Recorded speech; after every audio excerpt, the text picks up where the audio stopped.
want to produce the products that are finished or near finished that are utilized in other parts of the world. We want to earn full value for our products. Umengameli uCyril Ramaphosa uthi America ayingabi ngumdlasa wakhe Africa neAfrica kufanele bona izuze ngeAGOA. They gave us what happened right from the date of the plus to date. We have seen the progress. Ikomiti yeParlamente ithi yathokozisa ituthuko yenziweko ngemva kwenkhukhula ezisahlele isifunda seMpumalanga.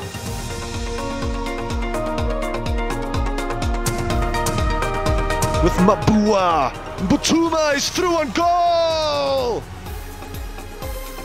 Sihlangana ngaphasi kwamalehe inqhema ezibanga iKhalim Black Label Knockout Cup.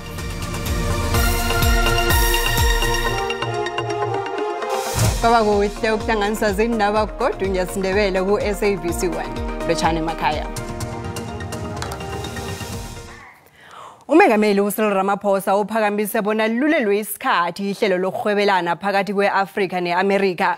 iAfrica Growth and Opportunity Act iAGOA silulele ukudlula umnyaka. uRamaphosa uphakamise bona iAGOA ibuye ibonelele namazwe eAfrica ingathi United States of America nje kwaphela. Umengameli uRamaphosa uzwakalise ukuthwenyeka nangokuthi iAGOA ichigamele khulu ekuboneleleni ihlangothi lokuzuza kweAmerica eAfrica. Ubekhuluma econferenceini yama-20 ye-AGOA ebanjelwe lapha eJohannesburg.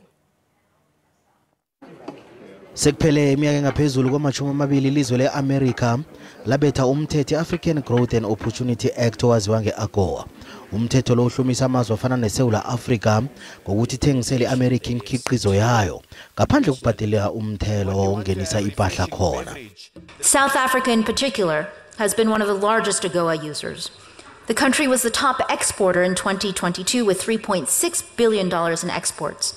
And South Africa is leading the continent in other aspects as well, including through its clear commitment to human rights. Mengameli uthi ungangezelelwa ngomunye umnyaka kuvimba amathuba okuhluma komnotho enarhakazini eAfrica njengombana abasisi banokuzaza ngesikhathi esibekiweleko isivumelwano. Njengomengameli weAmerica uJoe Biden uRamaphosa ukhulume ngokuqakatheka kokungezelela isikhathi sesivumelwano kodwana ngembandela. We would like you to look at the extension of our renewal of AGOA for a sufficiently lengthy period for it to act as an incentive to investors to build new factories on the African continent. Umengameli uthi siphelile isikhathi sokuthi amazwe enarhakazi yeAfrica athumele imikhiqizo yayo engakapheli ngaphetsheya. Uthi inkampani zeAmerica zisebenza iminyaka ngemikhiqizo engakapheli kuthi kunjalo nje inarhakazi yeAfrica ithola inzuzo. Uthi kwanje sele kunamachuguluko enziweko bona inarhakazi yeAfrica engasabi isikhudlwana sokukhulisa umnotho wamazwe wangaphetsheya kwamalwandle. Gone should be the days when Africa is just seen as a source of rock, soil, dust being exported out of our continent. We now want to produce the products that are finished or near finished that are utilized in other parts of the world. We want to earn full value for our products. Umengameli uRamaphosa uthi ziphelile inkathi zokuthi iAGOA ihlumise iAmerica kwaphela. So what we should be doing is to come up with proposals and suggestions on how we can enhance it and how we can make AGOA more effective for both sides. Umhlangano weAGOA uzokuphela kusasa. Nasaphethe zeAGOA njalo ihlelo libukwe njengokuveza amathuba okukhamselela okuhwebelana nokuhluma komnotho welizwe lekhethu. Izazi zithi ngalomgomo wesivumelwano kunamathuba okuqinisekisa bona kunokuthuthukiswa kwamakghonofundwa kubuye kuvele namathuba wemisebenzi. Abosomabhizinisi balapha eSouth Africa bakhuphe isiphakamiso sokuthi isivumelwano sokuhwebelana esiphakathi kweAmerica kunye namazwe ama-35 weAfrica siragele phambili begodu sivuselelwe. Lokhu bakutsho njengombana sinenzuzo eziningi zokuhwebelana esiziletha lapha eSouth Africa. ukuvuleka kwamathuba wemsebenzi, ukuhluma komnotho kunye nokuhluma kokusebenzisana phakathi kwalamazwe ngezinye inzuzo ezizokuza kubosomabhizinisi balapha eSouth Africa ngaso sona lesi isivumelwano. Isivumelwano sokuhwebelana sinikela abahwebi balapha eSouth Africa ithuba lokuthi bangene simahla emakethe yeAmerica ngaphandle kokubhadela leso ekusivumelwano esiphela ngomnyaka ka-2025. This is an opportunity then to expand the trade and grow exports from the African continent into the US market at no cost in terms of tariffs. So that also provides an advantageous point of position for those small, medium enterprises. Ngokutsho kaNgqongqoshe wezehwebo amabubulo nezokuphalisana uIbrahim Patel, iSouth Africa ithumela umkhiqizo oyiphahla wemali engange 250 billion rands eAmerica qobe ngomnyaka. Kanti ke umkhandlu wezamabhizinisi iBlack Business Council ithi ukuhwebelana neAmerica kunikela amabhizinisi ithuba lokuthi ahlume msinyana. That means that there will be sufficient capacity and capability to manufacture more goods for export purposes. The 1% that you speak about, of course, is a concern. However, we must also look at it as an opportunity because we are starting from a very low base of 1%. From there, we can only go up. Sasa iyaphela le forum ebanjelwe lapha eJohannesburg lapho eqalwe ukuthi kube nemvumelwano zokusebenzisana nezokuhwebelana eziqedelelwako phakathi kwamazwe alapho. Kanti umengameli uRamaphosa ubuye waveza ukuthi ibubulo lezenkoloyi lingahlomula kakhulu embuthwaneni weAGOA. Lokhu kunjengombana ibubulweli lihlangana namanye amabubulo ayingcenye yeconference le. Begodwa abaphathi bamabubulo wenkoloyi bayamkele inkulumo kaMengameli. Kodwa nabanye bathi kuningi inarhakazi yeAfrica ekusafanele ikwenze ngehlangothini lamandla nomthangalasisekelo. We are supplying to 80 countries, so the US is one very relevant market for us. That's the one side of the equation. The other one is that we are achieving a lot of employment in South Africa and the African continent because of AGOA. So it's a win-win situation for us as an OEM, our suppliers, and also for our customers in the US. This is a very important product for us. It's very strong in the USA, in fact. And with this product, we export 16% of our volume to USA every year. And we've just announced that the new X3 will be produced in South Africa in the second half of next year, taking us right up into the 2030s. The ones that got accessibility to be using AGOA as a vehicle to be moving cars from here into the US.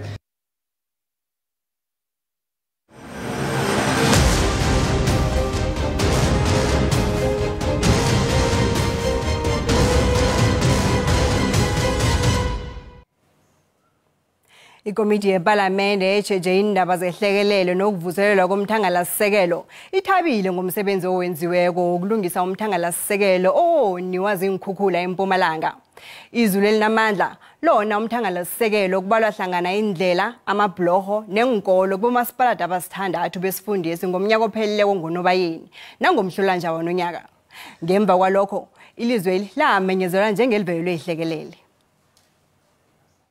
Imphathimandlezi zinikela impendulo ngomsebenzi owenziweko ngemva kwenkhukhula.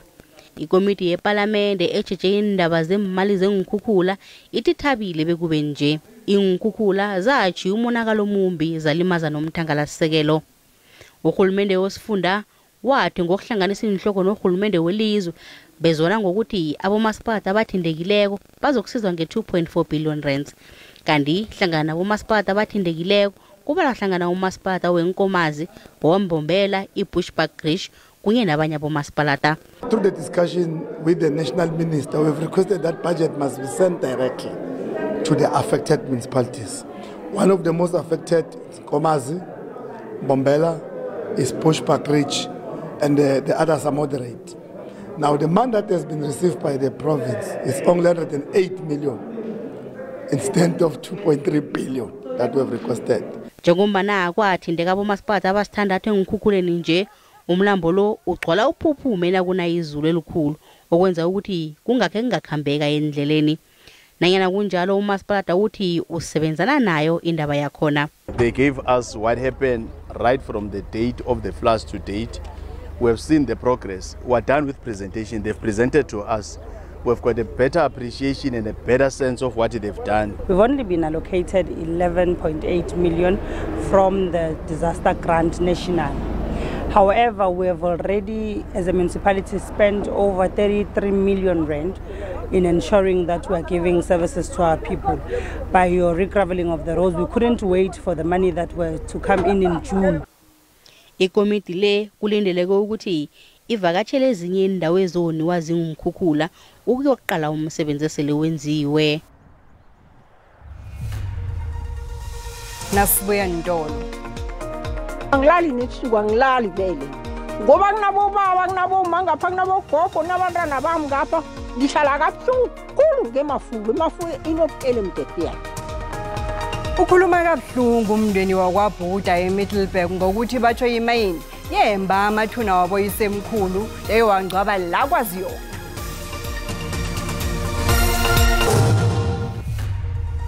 Usabukele indaba zesiNdebele ku SABC 1. Nazi kuphundile kwindaba ezi ziyatholakala ku Facebook na ku YouTube. Asirage nazo. Imndeni eminingi endaweni ezisemaplasini iyalila ngomraro wokulahlekelwa amathuna wenhlobo zawo njengombana athi angafuduswa asiwe kwezinye indawo kwenzelwe bona kube nendawo yokwakha namkha yokuthuthukisa imayini. Eminye imndeni yeMiddelburg eMpumalanga iyayibanga indaba yokufuduswa kwamathuna wenhlobo zayo ekuthiwa afuduswe imayini yamalahle yeMafube. Imndeni le ithi batsho imayini le yembe amathuna yawafudusa ngaphandle kwemvumo yayo. Kodwa nabaphathi bemayini bayakuphika lokhu. Iplasi lenoyitredacht kuliplasi kwabulunga kilo izakhamuzi zeplasi ezingaphezulu kwe150 kodwa nakwenziwa amathuna ama-39 afuduselwe emathuneni aseduze njenganje kusele ibali elingana litho elitshengisa ubufakazi bokubana khikwaba namathuna lapha afudusela ukwenza labona kube nendawo yokumayina ekuyinto ephethe kumbi imndeni eminingi kuba lahlangana umndeni wakwaBhuda kanti bathi baneminyaka abahlala lapha. Angilali nebusuku angilali vele. Ngoba kunabobaba kunaboma ngapha kunabogogo nabantwana bami ngapha ngihlala kabuhlungu khulu ngemafuku inobukele mdediyana. Ngoba bona bafuna ukumayina la benze into engiyifuna bangenzele into engiyifuna koyi dani kamare banginikele lokho engikufuna ko dani kamare ngikhambe basale mani mara amathuna ngifuna usuke lapha ngifuna bakampele. Isazi ngendaba zenarha sikhola bona kungenzeka bona ikambiso yomthetho wokwenziwa kwamathuna khange ilandelwe. Noma mhlambe uthola abantu bekhethu baya objecta bayalwa abakavikelwa lutho umasipala unikele imvumo ukuthi akhitshwe amathuna la esikhathini esiningi abe bayina kumasipala. Kunemithetho ehlukahlukene evikela amathuna efana nokuthi lokho ayithuna kungela umuntu oneminyaka engaphezulu kwama-60 ubudala kufuneka imvume evela ku-South African Heritage Resource Agency ngaphambi kobana lingenjiwa lifudusele kwenye indawo nanyana kunjalo imayini le batsho yawulandela umthetho loyo. We would do a public participation, we'll get the proper permits from the South African Heritage Agency, Department of Mineral Resources and Energy through the stage where we still applying for a mining right. Usithole uthi bakhulumisana nomphakathi ngo-2021 nokubana umlayezo wehlelo lokufuduswa kwamathuna wadluliselwe emphakathini ngembiki indaba zomphakathi. Njenganje imayini le yemba umgodo omkhulu ovimbela umphakathi bona ungakwazi ukuvakatshela amathuna wenhlobo zawo.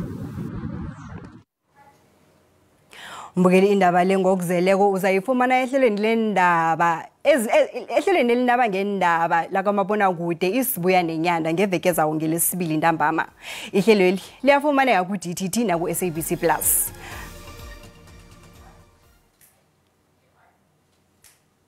Indaba le mbukeli ngokuzeleko uzayifumana ehlelweni lethu elindaba ngendaba isibuya nenyanda qobe ngabo losibili ngo6 ntambama. Izakhamuzi asirage nendaba. Izakhamuzi ezichagalako zithungelele ngomlilo amatraka amathathu neambulance ePhalaburwa eLimpopo. Izakhamuzi ezisilingekileko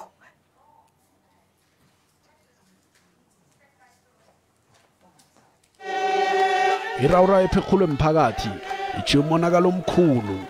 Amatraga athuthi impahla ngabizi 2 million amarandi athungelelwe ngomlilo bachagali. Izakhamuzi zivala indlela eziyedrobheni ngamatayera avuthako, amagatsha wemithi nokhunye.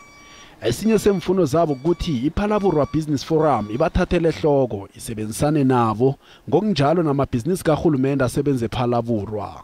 Batho ba iriwi vele ufitele jumel community resolution ya hore it disbanded the members ba foramila. There is a new leadership. So now district mayor uyahana or uindosiwe a new leadership. Ezinye izakhamuzi ezithonyekileko zithi ziphathala iforum yaphambilini ngebatsho ukuthi abanye abaholi bayo bebakhohlakele. Enough is enough with BCF. They are selling jobs. They are asking us women's sex. If we don't deliver them, if we don't pay them money, which means we won't get jobs. If we don't sleep with them, which means we won't get jobs. Whenever you go to them, they say to you, you never went to school, but they never saw your background or something. Amapolisa athaphenya malungana nokoniwa kwepahla. Umnyango wezempilo uthi iambulance ethungelelwe ngomlilo beyisendleleni yokuthatha inguli esibhedlela seSiyingi. Bona babaya urwala balwetshi ba dialysis from Hamaphuta Malachi Hospital. Nakusenjalo ioffice kaMeya weMopani ithi isaraga ikambiso yokukhetha iforum.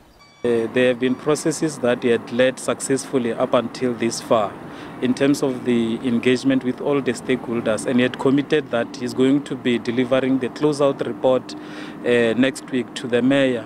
Nakusenjalo amanye amalunga omphakathi ayafunga ngokuthi azokuragela phambili nomchakalo bekube kulapho kulalelwa khona indilo zabo. Mboyile sincancabeze ngalokho indaba esibuya kiyo ngile ethi izakhamuzi ezichagalako zithungelele ngomlilo amatraka amathathu neambulance ePhalaboro eLimpopo. Izakhamuzi ezisilingekileko zifuna bona imayini nohulumende wendawo le bayicheje iforum yabosomabhizinisi bendawo. Amalunga omphakathi avale indlela ngamatshe namatayera avuthako. Nasiraga neNdaba imhlambululile emacaleni ebekathwese wona ikhotho kaMagistrata weRandburg. Umhaji walokho weKhozi FM ungizwe Mchunu. Umchunu utholakele anganacala emacaleni wokukhwezela nokuphehla induho emphakathini kuyina kophula umthetho wezehlekelele elizwe.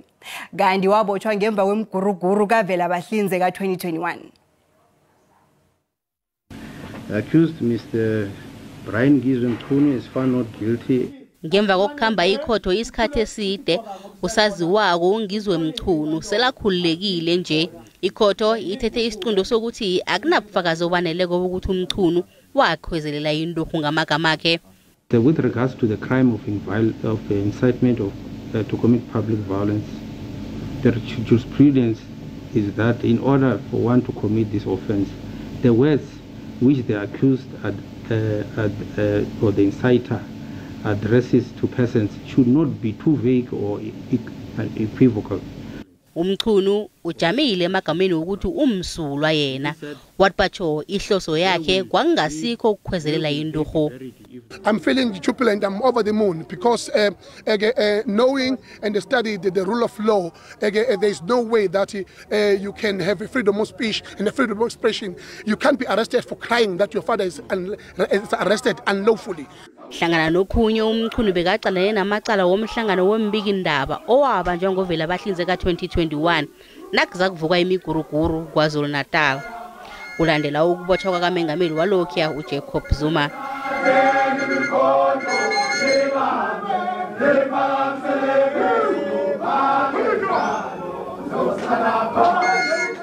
Begodu namhlanje sekhotho umengameli waphambilini uJacob Zuma bekakhona naye ebantwini abazokusekela uMchunu. Ngiyajabula. Angithi lensizwa yabe kuyiqala ngenxa yami. Ngenxa yami ngikho ngingenacala. Ngopha kwejele ngingenacala. Manje yabe kuyiqala ngoba lo khulunywa iqiniso nje balinjalo. Siyajabula ke thina. INPA iziphayile insolo zokuthi batsho amacala kaMchunu bekahlobana nepolitiki. As the NPA, we follow evidence. Every case that we enroll would be a case that has passed the test of prospects of a successful prosecution. INPA ithi isazoqalisisa kuhle isigwebo ngaphambi kobana itsho ukuthi kuzokwenzakalani.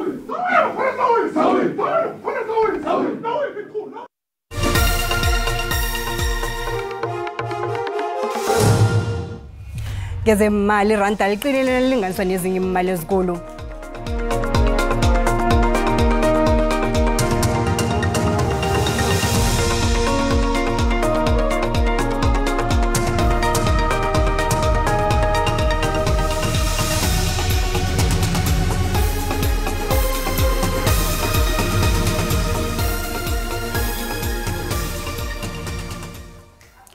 Imidlalo yephaliswano le-Carling Black Label izokuraga namhlanje. Ipolokwane yeCity izokubambana neStellenbosch FC e-Old Peter Mokaba Stadium ngo-7:30 ntambama nje. Eminye imidlalo iyokudlalwa kusasa. Liyaraga iphaliswano le-Carling Black Label Cup namhlanje. Polokwane yeCity eyararabanengi nayizakubhutabhuta iSuperSport United amadzadzanze ePitori ngamagoli 4. Yokubambana neStellenbosch FC namhlanje ngo-7:30 e-Old Peter Mokaba Stadium. Kusasa mthatha imidlalo e-Carling Black Label. Amabhakaniya abethi Cape Town Spurs ngamagondela 2 elizeni nakaza kufika emzombeni lo wama-quarter final. Ayokubambana neRichards Bay uyabetha inyoni ezibovu ngekani zedube ngamagoli 2-1. Umdlalo amabhakaniya neRichards Bay uzokudlalela eMoses Mabhida Stadium ngo-3 ntambama. Kanti kuza kuthi ngesimbi yekhomba ebusuku kube nedabi yaKwaZulu Natal. AmaZulu abethi Kaizer Chiefs angaza kufika lapha ayokubambana neLamontville Golden Arrows eyabetha iCape Town City ngamagondelo 3-1. Umdlalo loyo nawo uyokudlalela eMoses Mabhida Stadium ngo-7. Isikhukhuni United yabethi Royal AM ngegondelo linye elizeni izokubambana neTS Galaxy eyabetha iMamelodi Sundowns ngama-penalty. Umdlalo loyo uyokudlalelwa ePeter Mokaba Stadium ngesimbi yobunane kusasa. Ngokubona kwakho mbukeli, ngiziphi inqhema ezizokudlulela emzombeni olandelako wephaliswano le-Carling Black Label? Nakumbona wakho uthumele ngenomboro yethu ye-WhatsApp uyalandela.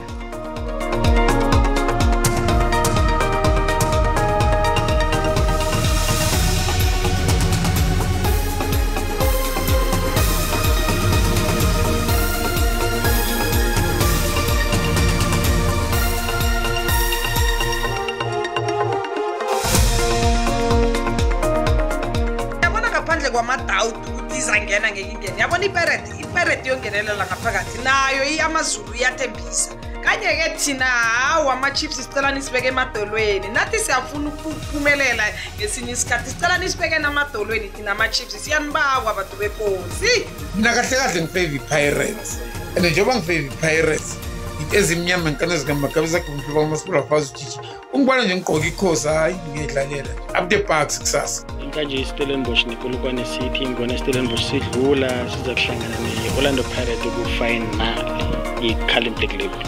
Thina siTS Galaxy lade sithomile into le sithome ngeSundowns ivekele sokubetha isikhukhune. Pirates yadlula iStellenbosch yadlula AmaZulu adlula TS Galaxy yadlula sidlule emzombeni olandelayo. Betera zonke Alex zokuwa zonke zokhithika. Mabili ke mina amateam engiwabhekile kule Carling Black Label Cup iOrlando Pirates neGolden Arrows. Lama team ngabona esemathubeni ukuthi angaqopha umlando ayinqobo kokuqala le ndebe eCarling Black Label. Ingcheme esivuthako engibona ukuthi izokudlulela emzombeni olandelako. Ngibona kuyiOrlando Pirates mkhathi neTS Galaxy. Amaqembu azodlulela esigabeni esilandelayo iPolokwane City, iOrlando Pirates, AmaZulu kanye neTS Galaxy. Umbono ngeumbukeli SABC yayizokuthwesa ukuziphendulela ngombono wombukeli. Singakakhambi akhe sihlole bona kuzibuya dabazumi uSibu usiphathele ziphi. Sibu zikhamba njani ngapha? Siyathokoza Thandeka silotshisa nombukelo khona usekhaya njenganje indaba esiziphetheko ngilezi zithi uthomile umhlangano omkhulu we-AGOA obanjelwe umeno lapha eJohannesburg. Ngale kwalokho ikhotho isikhuphule isahlulelo sayo ngalo ekhabe amhathi ungizwe Mthuno. Lokhu kulandela isehlakalo esenzeka ngomnyaka ka-2021 la bekade kuruzela khona enarheni yeSouth Africa. Ngale kwalokho umnyango wezokuphepha komphakathi ivikeleko kunye nokwazisa isifundeni seMpumalanga kubakhomba ngomuno abantu laba abakhamba batsho bakumbathisa abasebenzi babo ukuze bakhiphe imithelo namtjhana basulelwe amathiki. Lezi nezinye zizokuzwakala khona lapha kuKwekwezi FM ngemva kwendaba eziphunyezweko ezizozifundelwa nguThemba ngwakwasindana. Sithokoza kakhulu. Sithokoze sibuziphelela lapha namhlanje asibuye sibonane godwa ngomvulo ngesikhathi esifanayo. Nibe nempela veke emnandi nephephileyo.